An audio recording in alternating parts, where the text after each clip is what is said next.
Très chers internautes, vous qui nous suivez de partout, merci pour le temps nabino oyo disposé pour botala biso. Nous allons parler de quelques sujets. Tozana temps yako lekisaka susute. Nous allons parler sur quelques sujets. Nous allons parler sur Ferregola. Nous allons parler sur Marie-Paul. Nous allons parler sur Rombo Tunani et d'autres informations autoko kendenango de gauche à droite. Nakoki ko banda émission te avant de remercier bato bazo contribuer pour la chaîne Oyo. Bejemanda merci na effort bozo sala na groupe nabino mobimba. Rombo Tunani merci pour na lisungi Oyo pozo pesa. Le roi Marie-Paul, le roi Pelé. Kimbombi ne mourra jamais. Nazo remercier batu nyonso o bazo contribuer pour la chaîne. Mama j'ai tout. Na koki kobo sanate na pointe. Très chers internautes, rapidement nous allons parler de Ferregola. Analysons ce qui s'est passé na Ferregola. Nous allons suivre quelques extraits après Tokozonga Nabiso. Merci. Tout commence par l'arrivée du marié Claude Wilfried Etoka, escorté selon le rituel recommandé pour la circonstance en ce jour inoubliable. La mariée Claudia Ikia Sassou Nguesso arrive à son tour, accompagnée par son père Denis Sassou Nguesso, président de la République du Congo. Des parents, amis et connaissances se sont rassemblés ainsi ce samedi 20 juin 2026 au Palais des Congrès pour célébrer cette union pour tout l'or du monde, solide, souhaitée par tous. Dans l'assistance, à côté du couple présidentiel, on a noté la présence de Madame Judith Suminwa Tuluka, Premier ministre de la République démocratique du Congo, représentant le président Félix-Antoine Tshisekedi, ainsi que celle des anciens chefs d'État Bayi Kourouma de la Sierra Leone et Alpha Condé de la Guinée. Le mariage de Claude et Claudia est officié par Bernard Batantou, maire de l'arrondissement de Bakongo, qui procède par le rituel d'usage, vérification de l'identité des mariés, l'identification des témoins et bien d'autres préalables afin de mettre tout le monde d'accord sur la validité et la conformité de ce mariage. Tout compte fait, Bernard Batantou prononce les mots tant attendus. Monsieur Etoka Claude Wilfried, consentez-vous ce jour à prendre pour épouse Madame Sassou Nguesso? Oui. Madame Sassou Nguesso, en serait-il de même pour vous? Oui. Les mariés procèdent ainsi par l'échange des anneaux, jurent fidélité, font les vœux de se soutenir en toutes circonstances avant d'être bénis par les hommes de Dieu. Un mariage officiel célébré en présence des parents, amis et connaissances, scellé par Dieu, le couple Etoka a su braver les obstacles. Ce 20 juin reste une date mémorable pour Claude et Claudia qui deviennent désormais le couple Etoka. Oui.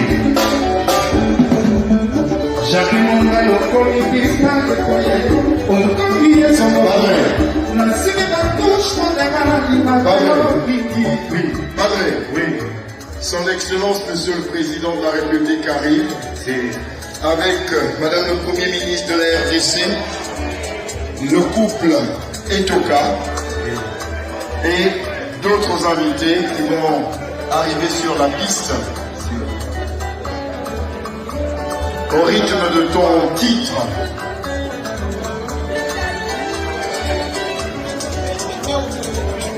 J'avais mon bel commis vivant, les voyés, au commis sont envoyés. La suite de touche, on est malade, il m'a fait la commis comme un tout comme un dina, c'est un dino. Amasta Garcia, la commis comme ton bon maïna ma solo. Son qui n'a les qui est, va le bata, les qui est. Rina kola mawa, ale qui est. Ale qui mawa, ake kotana, chanti. Nabaye, Okonyo sona yaka na kuta kanga kakaye. Balobi kanatina mayopona,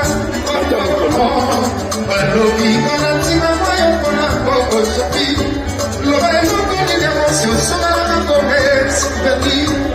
kolia na yakase imoko kolata pena na takase imoko soki jikakika te malasta to wala sone meni mosusu tozokisi mole banakai papa konini obebisi nzoto konabayomba ya kinshasa jaja kongale kona songi ya kini oyo tokitope nano mamae Nicola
D'abord, parlons na entrée naïe.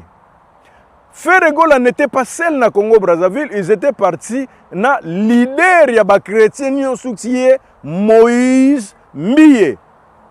Moïse Mbiye, tout le banano parce que c'est lui qui a commencé. Abandina, ye oyo, bolingo nanga ye oyo, nalotaki yango na ndoto. Tomoni ndenge salaki. Ça les alaka bouger le samedi. Sale bouger, sale bouger, sale bouger. Nasi resika ya wili etoka alaki mato eningana ki muke. Après kozonga période ngwasuma tozwaki Ferregola le padre. Ferregola yembi plus de 10 chansons. tolobela nanu elateli na ye son comportement na prestation. Ferregola était habillé en couleur noire avec sa chemise blanche nané, sans oublier biloko matoi na ye bilunga, biloko matoi ezalaki wana. Tangu abandi na vita imana auti na podium akiti, babengi ya kitakiti. Tellement qu'il est très respectueux, avec micro na ye, loboko toujours na sima, pour na respect à l'autorité. Et loko wana, Bouvier ne pouvait pas le faire. Et loko wana Ferregola kaka nde fois ça là. Loboko na sima pour na respect ya ba autorité. Et puis le monsieur a commencé à chanter. Vita imana toyokaki. Abeti vita imana. Abeti vita imana. Na ebite so boyoka mungonga fere ndenge nini. Na ebite so mungonga boyoka ngo kaka ndenga na yokela ngo. Ayemba vita imana. Asilisa. Enchaîna ba medley banzembo. Enchaîna banzembo plus de 10 chansons. O bazalaki wana ba monaki. To ko mona moi extrême ko to monaki o to moni wana. Etant wasilisaki na ye, je pense que public o ezalaki wana bazalaki tellement satisfait na prestation. C'est là où j'ai compris que batu bayebi valeur ya rumba congolaise ezalaka nango batu ya Congo Brazzaville. C'est là où j'ai compris batu bayembi rumba, bayebi rumba valeur nango eza bato ya Congo Brazzaville. Oko na lobia autorité mon côté akoki ko s'en passer na voix ya Ferregola qui azo sala mariage na ye, azo sala anniversaire na ye, voix ya Ferregola ezala ezanga. Na monité soit oyebi na yo rumba ngote, oyebi na yo musique te. Mutu ayebi musique, la rumba congolaise. Sans avoir invité Ferregola, c'est que makama musique tika yibaka ka bambongo bozo yiba wana. Pour Ferregola mutafandi sa idéologie ya rumba. Na live. Azobet avec sa voix angélique, c'est Ferregola. Ndenge nga na ebeli. Donc j'ai vite compris que ba Congolais à Brazzaville nde ba yebi valeur ya rumba. Na roga roga comme ko interpréter Ferre. Po yebit.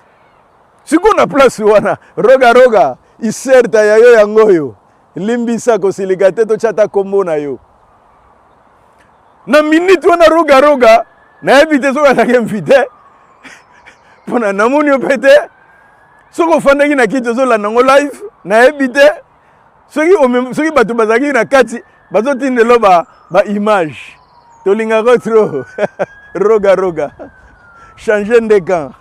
Biloba lo veleki trop. Papa, na episio Ferregola yemba ezalaka bilengi. Siko roga roga na evite so atikala ina pale. Amona sikoyo Fer azo yemba na mboka na ye. Bon de toutes les façons Fer pas à mwana Brazza.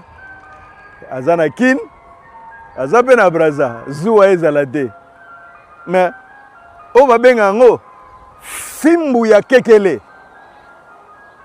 Fimbu ya kekele. Eza lokola fachi. Mwana nazobala. Siko abengi sire roga roga. Aya oyemba na Congo Brazza. Aya oyemba na Kinshasa. Na ebise ba musicien tu. Epesi nga posa nde na rie. Na buga na memu Congo système akikwata. Roga roga babengi sire na fachi ayemba awa. Ba Ferregola bana kini bafandi. C'est pratiquement impossible.